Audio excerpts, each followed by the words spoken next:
Soft, melancholic piano music begins, reminiscent of a faded photograph.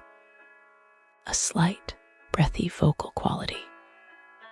Oh, darling, you wouldn't believe.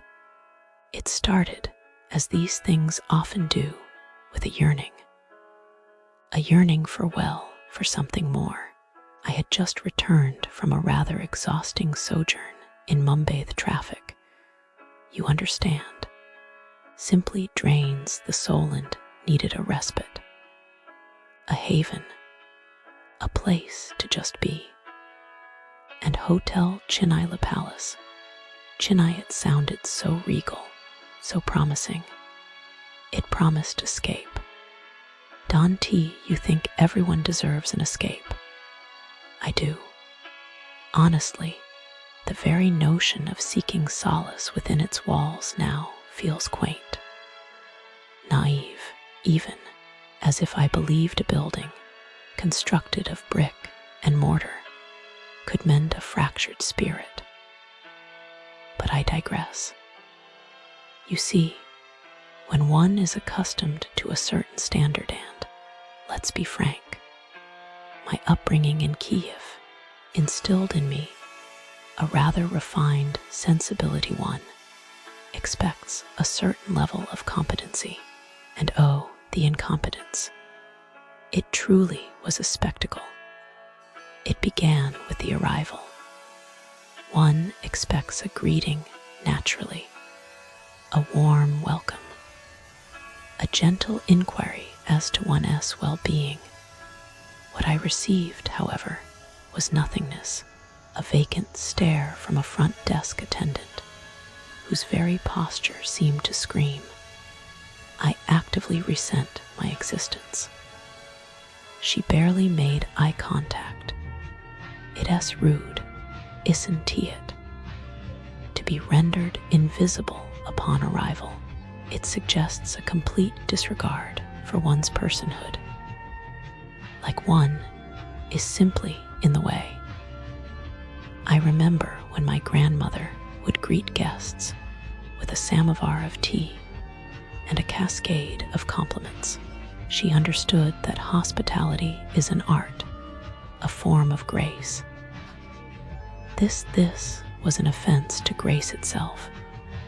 And the keycard, darling, the keycard. It didn't work. Of course it didn't. It was as if the universe itself conspired to thwart my pursuit of tranquility. After a prolonged and utterly humiliating struggle involving several attempts to swipe, insert, and then gently coax the card into submission, a different, equally disaffected employee sauntered over. He didn't apologize. He didn't offer assistance with even a semblance of warmth. He simply reprogrammed the card with the air of someone swatting a particularly irritating fly. The implication being I was the annoyance. Can you believe the audacity? And then the room. Oh, the room. Now, I've stayed in hostels with more charm, more cleanliness. Dust, darling, an entire civilization of dust, resided upon every conceivable surface. The linens, allegedly laundered, bore the distinct impression of having previously adorned a street vendor-esque cart. They were stained, threadbare, and possessed an aroma that can only be described as regret. Do you understand? Regret clinging to fabric. It was profoundly unsettling. It is crucial to understand why this matters. Hygiene isn't merely about aesthetics. It is about respect. Respect for oneself and respect for one's guest. A dirty room communicates a profound lack of care. It says, we don't value your comfort. We don't value your health. It's a violation, really. A subtle but insidious assault on one's sense of dignity. Growing up, my mother would scrub floors on her hands and knees. She believed a clean home was a reflection of a clear mind. This place, it reeked of clouded judgment. And the bill, oh, the bill, in this, the 21st century, a time of instant information and digital convenience. They wouldn't provide a digital copy, a physical piece of paper.